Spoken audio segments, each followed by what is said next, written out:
Com muita humildade, nós nos aproximamos do Teu trono e pedimos que o Senhor seja favorável a nós e fale ao nosso coração. Esse mesmo Espírito que paira neste lugar possa entrar e vasculhar o mais profundo da nossa alma e visitar cada um que aqui está. A minha oração em nome de Jesus. Amém. Quero convidar você para abrir o livro de Apocalipse, capítulo 8 e 9. Nós faremos essa leitura. O último livro da Bíblia, lá, Apocalipse 8 e 9, diz assim: quando o Cordeiro quebrou o sétimo selo, houve silêncio no céu durante quase meia hora. Então vi os 7 anjos que estão em pé diante de Deus, e lhes foram dadas 7 trombetas. Veio outro anjo e ficou em pé junto ao altar, com incensário de ouro. Ele foi dado muito incenso para oferecê-lo com as orações de todos os santos sobre o altar de ouro que está diante do trono. E da mão do anjo subiu à presença de Deus a fumaça do incenso com as orações dos santos. Então o anjo pegou o incensário, encheu do fogo do altar e o atirou à terra, e houve trovões, vozes, relâmpagos e terremoto. Então os 7 anjos que tinham 7 trombetas se prepararam para tocar. O primeiro anjo tocou a trombeta e houve granizo e fogo misturados com sangue e foram atirados à terra. Então foi queimada a terça parte da terra, foi queimada a terça parte das árvores, e também toda a erva verde foi queimada. O segundo anjo tocou a trombeta, e uma espécie de grande montanha em chamas foi atirada ao mar. Uma terça parte do mar se transformou em sangue e morreu a terça parte das criaturas do mar, e foi destruída a terça parte das embarcações. O terceiro anjo tocou a trombeta, e uma grande estrela queimando como uma tocha caiu do céu sobre a terça parte dos rios e sobre as fontes das águas. O nome da estrela é Absinto, e a terça parte das águas se transformou em absinto, e muitas pessoas morreram por causa dessas águas, porque se tornaram amargas. O quarto anjo tocou a trombeta, e foi ferida a terça parte do sol, da lua e das estrelas, para que a terça parte deles escurecesse, e uma terça parte do dia e também da noite ficasse sem luz. Então vi e ouvi uma águia que, voando pelo meio do céu, dizia com voz forte: ai, ai, ai dos que moram na terra, por causa do som das outras trombetas que os 3 anjos ainda vão tocar. O quinto anjo trocou a trombeta e viu uma estrela que tinha caído do céu sobre a terra, e lhe foi dada a chave do poço do abismo. E ela abriu o poço do abismo, e dele saiu uma fumaça como a fumaça de uma grande fornalha, e o sol e o ar se escureceram com a fumaça saída do poço. Também da fumaça saíram gafanhotos para a terra, e lhes foi dado poder com o poder que têm os escorpiões da terra. E lhes foi dito que não causassem dano à erva da terra, nem a qualquer coisa verde, nem a árvore alguma, e tão somente as pessoas que não têm o selo de Deus na testa. Também não lhes foi permitido que os matassem, mas que os atormentasse durante 5 meses, e o seu tormento era como o tormento de escorpião quando fere alguém. E naqueles dias as pessoas buscarão a morte e não a encontrarão, também terão desejo de morrer, mas a morte fugirá delas. O aspecto dos gafanhotos era semelhante a cavalos preparados para a batalha. Na cabeça deles havia como que coroas parecendo de ouro, e o rosto deles era como o rosto de um ser humano, e tinham também cabelos como cabelos de mulher, e os dentes eram como dentes de leão.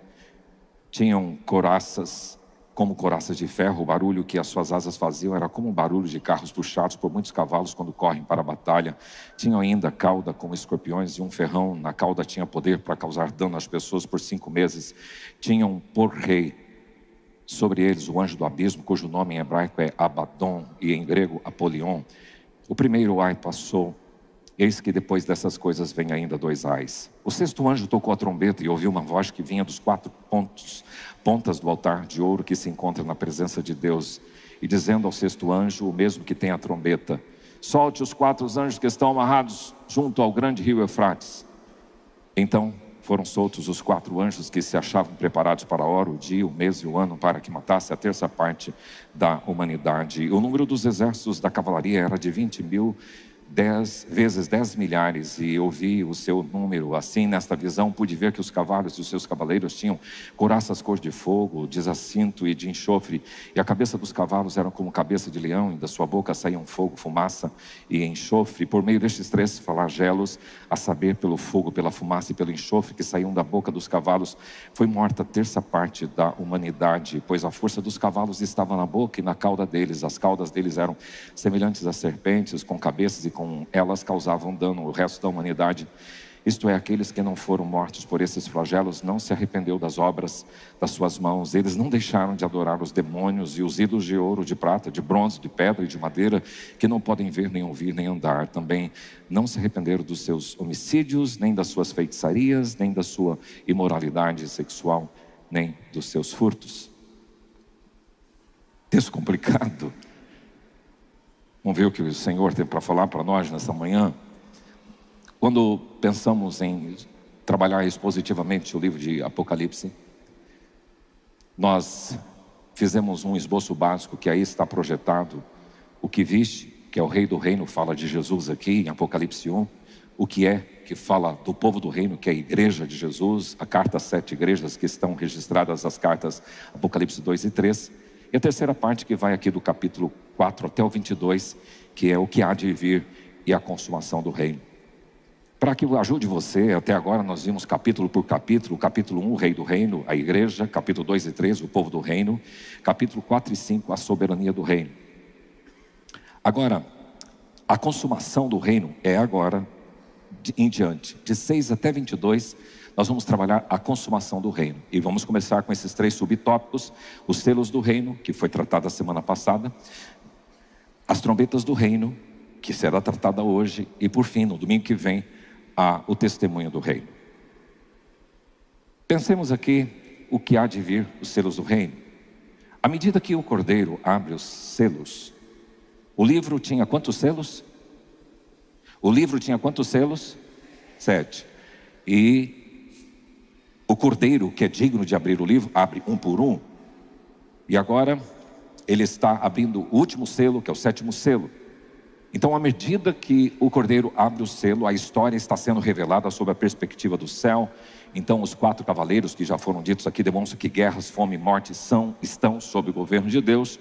O 5º selo revela o clamor dos mártires e o 6º anuncia a proximidade do dia do Senhor. Então, entre o 6º selo e o 7º, Deus mostra que conhece e preserva o seu povo, que aí tem aquela abordagem dos 144 mil, no capítulo 7, e da grande multidão, numerosa multidão, também capítulo 7.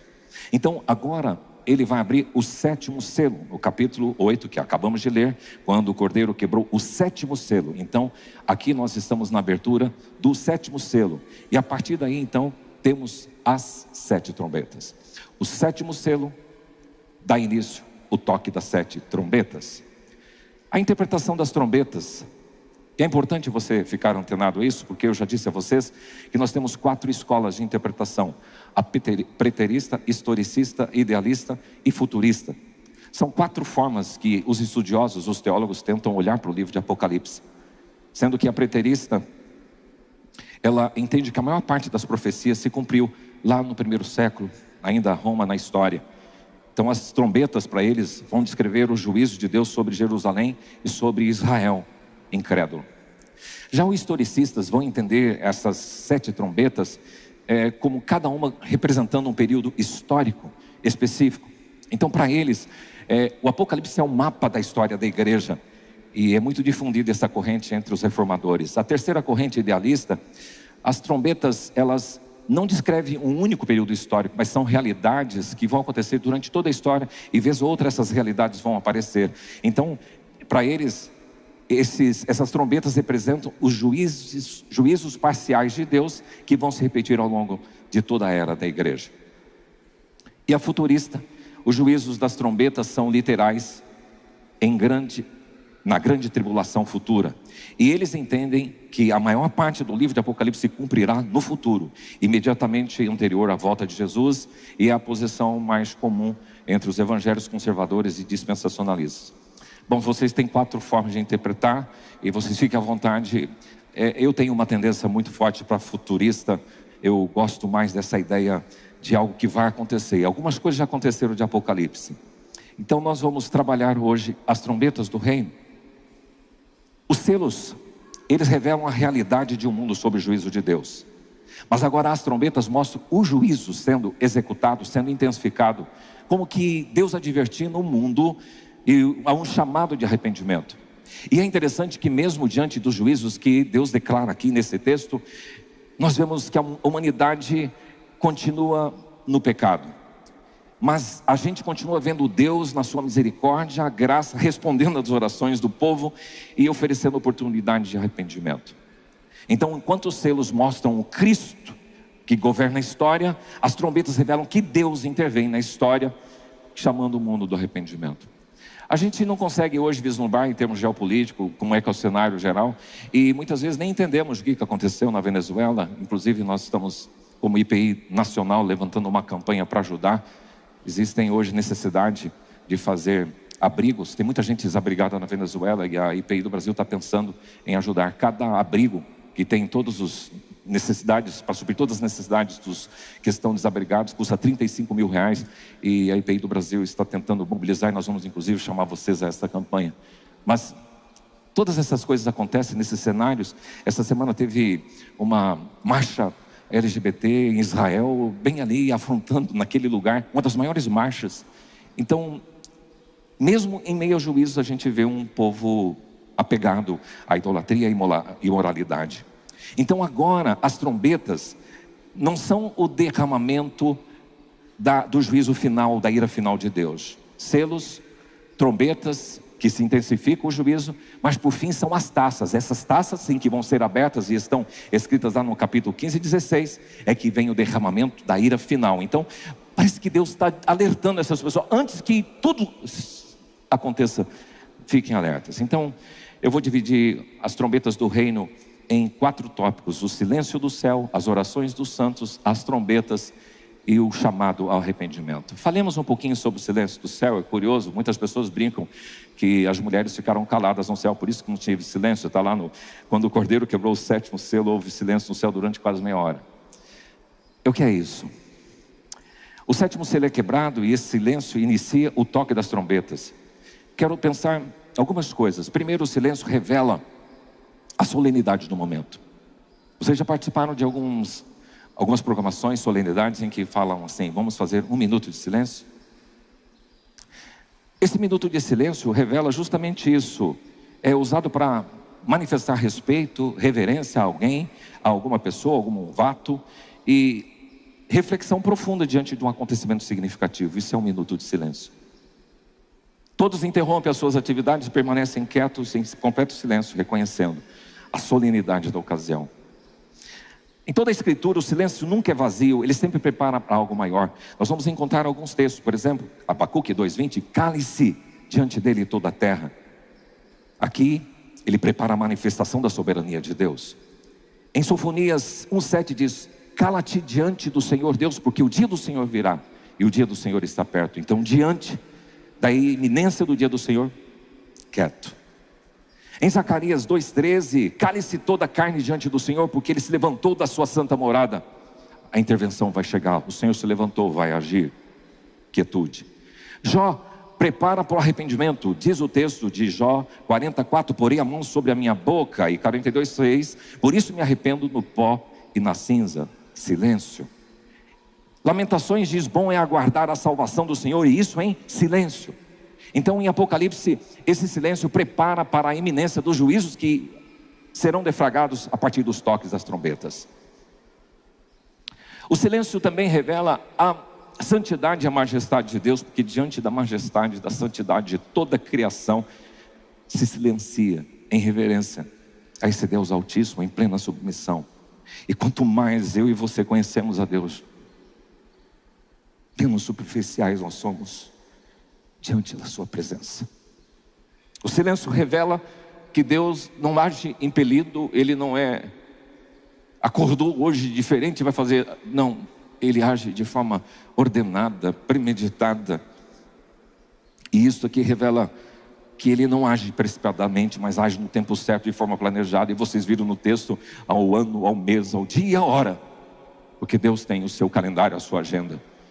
E o silêncio antecede esse pronunciamento divino do juiz. Agora o silêncio também revela uma expectativa. O que vem depois disso? É semelhante àquele silêncio que acontece diante que antecede os acontecimentos históricos importantes. Mas logo após o silêncio, Aparece o altar do incenso e mostra que o silêncio não significa inatividade, mas enquanto tudo parece parado, Deus está ouvindo. E então entram as orações dos santos que vocês encontram aí no capítulo 8, versículo 3 até o 5. E o texto diz: veio outro anjo. Quem é esse outro anjo? Alguns entendem que seja o Senhor Jesus Cristo, por exercer uma função sacerdotal, que ele é a mediação entre o homem e Deus, oferecendo incenso juntamente com as orações que os santos fazem. Mas um segundo grupo pensa que trata-se de um anjo ministrante, pois João simplesmente o chama de outro anjo. E quando Cristo aparece, normalmente ele é identificado no livro de Apocalipse. Por isso que essa ideia é melhor, que seja um anjo, um outro anjo, um anjo ministrante. Então, mas a ênfase do texto não está no anjo, mas no que Deus faz através desse ministério, de ministrar as orações, de pegar o incenso e subir com as orações do povo de Deus. Versículo 4: e da mão do anjo subiu a presença de Deus, a fumaça do incenso com as orações dos santos. Então, antes que as trombetas fossem tocadas, João nos conduz ao altar. Parece aquilo que aconteceu com Jericó. Antes das coisas acontecerem, eles tiveram que caminhar em silêncio durante 6 dias, e no 7º dia eles puderam vibrar. As orações dos santos então sobem diante de Deus. É importante que você agora resgate para a sua vida a importância de uma vida de oração. João faz questão de mostrar que Deus acolhe as orações do seu povo. Então o incenso não subiu às orações, ele é oferecido com elas. O incenso simboliza a aceitação das orações por meio da obra mediadora de Cristo. E no Velho Testamento nós temos muitos momentos em que o altar era dedicado ao Senhor, a oferta do sacrifício, e algumas chegavam como aroma suave ao Senhor, mas quando era oferta pela culpa, pelo pecado, sempre foi um odor horrível para Deus. Mas com ações de graças, com gratidão, essas orações chegam como incenso. Assim, a minha e a sua oração, embora imperfeitas, chegam ao Pai, porque Cristo intercede por mim e por você. As nossas orações talvez sejam simples, frágeis e até marcadas por limitações, mas quando chegam diante de Deus, elas são apresentadas com incenso. O Senhor não despreza a oração sincera, a sua oração sincera, e Ele recebe com um aroma agradável a sua presença. Algumas referências bíblicas que fundamentam isso: o Salmo 141:2, suba a tua presença, minha oração, como incenso. Hebreus 7:25, por isso também pode salvar os que por eles se chegam a Deus, vivendo sempre para interceder por eles. Romanos 8:34, quem os condenará? É Cristo Jesus quem morreu, ou antes quem ressuscitou, qual está à direita de Deus Pai, e também intercede por mim e por você. As orações dos santos sobem diante de Deus, mas também elas movem os céus. O versículo 5 do 8, capítulo 8 diz: então o anjo tomou o incensário e o lançou à terra. Então, após as orações subirem, Deus responde, o fogo é lançado sobre a terra e inaugura então as trombetas, que é isso que o texto diz. As orações não alteram os decretos eternos de Deus, mas elas fazem parte dos meios que Ele escolheu para cumprir os seus propósitos. Alguns anos atrás eu li o livro Toca o Mundo através da Oração. A tese central desse livro é que Deus decidiu, Ele escolheu agir no mundo por meio das orações do seu povo. Então as suas orações têm valor. É um ministério de alcance mundial, é uma parceria que você faz com Deus. Ela precede grandes intervenções divinas. Por exemplo, os grandes avivamentos aconteceram com prenúncio através da oração. Conversões de pessoas acontecem depois de intensa oração. E aberturas de campos missionários e livramentos Deus faz pela oração. Todo cristão é chamado a interceder. É uma responsabilidade de toda a igreja. Deus poderia realizar a sua obra sem eu e você, mas Ele escolheu realizar a grande parte dela por meio das orações do seu povo. Não porque a oração sua e minha controla Deus, mas porque Deus decidiu agir também pela oração. Eu reconheço que, como IPI de Dourados, hoje muito feliz pela presença de todos vocês. Acho que o Brasil tem que jogar todo domingo para ver se vocês vêm para o culto de manhã. E alega o nosso coração. Saudade de muitas pessoas que aqui às vezes se distancia por um período, mas eu fico triste com a minha própria vida de oração. E olhando para o cenário da oração da IPI de Dourados também, nós temos oração antes dos cultos, nós temos orações matinais todos os dias, 2 grupos, um às 6h15 e outro às 7. Nós temos a intercessão pela igreja, vamos iniciar amanhã. um tempo de jejum e oração pela nossa nação, pelo mundo. Você é chamado a isso. Que sirva esta apologia bíblica para chamar você para a oração. Eu nunca estou satisfeito com a minha vida de oração. Hoje eu fui à beira de um lago e estava contemplando a glória de Deus, mas uma presença gostosa do Senhor. E aqui nesse culto também, falei, Deus, faz tempo que eu não experimento aquela presença. E o Senhor tem visitado, mas na sujeição, na submissão à oração. Porque as orações dos santos, elas movem o coração de Deus, mas elas transformam a história. Elas não só chegam ao céu, mas elas produzem efeitos reais. Lembra de Cornélio, que estava orando lá em Cesareia Marítima, e Pedro em Jope. E quando ele ora lá, o Senhor fala com Pedro, e depois Pedro é levado e conversões acontecem. Então, em Apocalipse 8, as orações dos santos antecedem o derramamento dos juízos. E nos dois casos, tanto de Cornélio como de Apocalipse 8, o céu responde e a história muda. A resposta não necessariamente ocorre imediatamente nas suas orações. Às vezes, elas não acontecem do jeito que você espera, e eu também. Mas no tempo desejado de Deus. Mas sempre acontece segundo a sua perfeita e soberana vontade. Nesta vida, você e eu nunca vai saber, ou nós não vamos saber, quantas pessoas foram alcançadas e tocadas pela minha oração. Quantos livramentos aconteceram por causa da sua oração. Quantas portas Deus abriu em resposta às nossas orações. Mas Apocalipse te assegura que as orações feitas segundo a vontade de Deus jamais são desperdiçadas. Elas sobem ao trono, são recebidas pelo Pai, e no tempo certo participam da realização dos seus propósitos na história.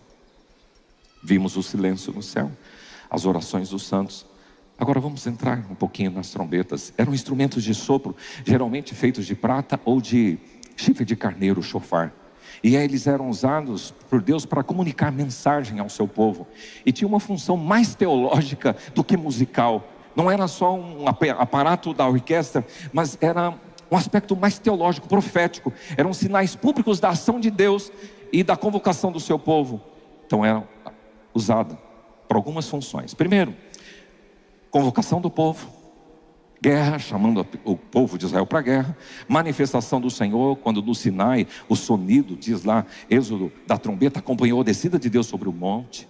A advertência contra o arrependimento, Joel diz, tocai a trombeta em Sião, porque o dia do Senhor vem. Então, acorde e se arrependa. Mas também a trombeta simboliza esperança. Ao ressoar a última trombeta, os mortos ressuscitarão incorruptíveis e nós seremos transformados. Porquanto o Senhor mesmo, ao ressoar da trombeta de Deus, descerá dos céus, e os mortos em Cristo ressuscitarão primeiro. Esperança. Mas as trombetas representam e anunciam juízo. Elas anunciam que o rei está intervindo na história. Deus não executa o seu juízo sem antes anunciar. E a compreensão do toque da trombeta pelas escolas, tanto a preterista, historicista, idealista e futurista, são um pouquinho diferentes. Mas eu queria pensar, escutem esse chofar que mostra um pouquinho o que seria um toque de trombeta.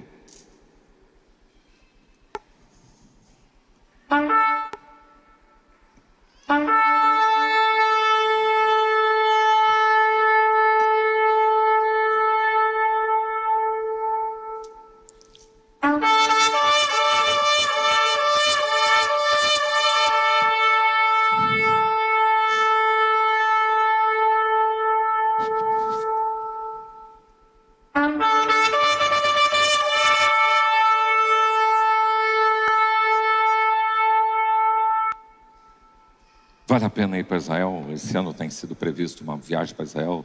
Você pode conversar com o pastor Rubinho, com o Giovanni da Yantur, mas às vezes a gente está lá no monte, no Muro das Lamentações, a gente escuta o chofar. Veja aqui comigo quais são os juízos que essas 7 trombetas mostram. Primeira trombeta, o juízo de Deus sobre a terra. O texto do versículo 7 diz que atingiu as árvores e a vegetação. A segunda trombeta, o juízo de Deus sobre os mares, então, diz que o segundo anjo tocou e uma espécie de grande montanha em chamas foi tirada do mar, o mar se tornou em sangue, a vida marinha e a atividade econômica ligada à navegação foram afetadas, terça parte é dita aí. A terceira trombeta, o juízo de Deus sobre as águas doces, capítulo 8, versículo 10 até o 11, atinge os rios e as fontes de águas doces. Elas se tornam amargas e impróprias para o consumo. Uma estrela chamada absinto cai, e absinto é uma planta conhecida pelo seu sabor extremamente amargo. Então todas as águas, fontes, rios, lagos vão apresentar um sabor amargo e vai trazer juízo, sofrimento, consequências do pecado. É isso que o texto diz. A quarta trombeta, o juízo de Deus sobre os céus. O quarto anjo tocou a trombeta e foi ferida a terça parte do sol. E aqui atinge o sol, a lua, as estrelas, os astros. A quinta trombeta marca uma mudança importante na narrativa, porque enquanto as 4 primeiras trombetas atingem a criação, a partir da quinta trombeta o juízo passa a recair sobre os homens que rejeitam a Deus, sobre a humanidade. Então vem os 3 ais, que a águia voando pelo meio do céu dizia: ai, ai dos que moram na terra, por causa do som das outras trombetas que os 3 anjos irão tocar. E aí toca a quinta, a sexta e a sétima trombeta, que são os 3 ais. A quinta trombeta é uma descrição bem extensa, você pode ler aí, e nós lemos 9, 1 a 12. Estou sintetizando. Essa trombeta, sétima trombeta, anuncia o juízo espiritual de Deus sobre... a quinta trombeta, ela anuncia o juízo espiritual de Deus sobre os ímpios e produz aqui, conforme o texto, tormento, angústia, sofrimento espiritual, sem causar morte. Não é para matar. Permite uma atuação limitada das forças malignas como expressão do juízo de Deus. E tudo acontece sob a autoridade de Deus. A estrela que cai do céu recebe a chave, os gafanhotos recebem poder. Lhes é dito que quem pode atingir, não causar dano à terra, somente as pessoas sem o selo de Deus. E o texto diz que não lhe é permitido matar. Produz tormento intenso, mas não morte ao ser humano. O tormento dura 5 meses, um período limitado por Deus. Os 5 meses também tem pensamentos diferentes sobre as 4 escolas. Por exemplo, o preterista representa um período limitado de sofrimento no primeiro século, que aconteceu lá no Império de Roma. O historicista, eles entendem que foi aplicado o princípio de ano, correspondendo a 150 anos, conforme o cálculo que eles fazem. O idealista simboliza um período limitado e determinado por Deus, enfatizando que o juízo é temporário e está sob o seu controle. Essa é a ideia do idealista. Mas a ideia do futuricista são 5 meses literais durante a grande tribulação, período em que seres demoníacos atormentarão os ímpios sem matá-los. Os principais elementos que aqui estão: você vê a estrela caída, recebe a chave do abismo, o poço do abismo é aberto, a fumaça escurece o sol, o gafanhoto sai do abismo, possui poder semelhante a de escorpiões. Eu não fui mordido de escorpião e a dor, que eu saiba, é muito ruim, terrível. E eles atormentam os ímpios. Os ímpios durante 5 meses são liderados por Abaddon, que é o nome hebraico, e Apolion, que é o nome grego, que ambos significam, tanto no hebraico como no grego, destruidor. É um poderoso anjo maligno, líder das hostes demoníacas, que saem do abismo, mas não age de forma independente. Lembra quando Satanás foi provar Jó? Ele teve que bater? Continência. Ele não tem autonomia. Louvado seja Deus que o Satanás não tem autonomia sobre aqueles que são os seus filhos de Deus. Então você é selado. Ele não tem autonomia. E todos os atos deles têm subordinação. Então o pior juízo aqui não é apenas físico, mas espiritual. Deus pode entregar o homem às consequências da sua própria rebelião. A sexta trombeta, o juízo de Deus sobre a humanidade, aí vai do capítulo 9, 13 até o 19. É o segundo ai, e aqui anuncia o juízo de Deus sobre a humanidade também. Há um crescente, uma progressão no juízo de Deus. E aqui acontece por meio de uma grande guerra e da execução da sua justiça. E a voz parte do altar de ouro diante de Deus, e o Deus que ouviu o clamor do seu povo, agora responde com justiça e atinge 1/3 da humanidade, 200 milhões de cavaleiros, fogo, fumaça, enxofre. Aqui não dá para entender literal realmente, mas quando você vê os materiais bélicos de todas as nações, dá para ver o que acontece. Olhar um drone hoje, você vê o que ele é capaz de fazer. Então, essa visão de João na ilha de Patmos, ela tentou se traduzir desse jeito, mas não é literal os escorpiões, mas seres e todo o aparato bélico que existe hoje. O juízo é cuidadosamente terminado por Deus. Versículo 15, hora, dia, mês e ano. Pois bem,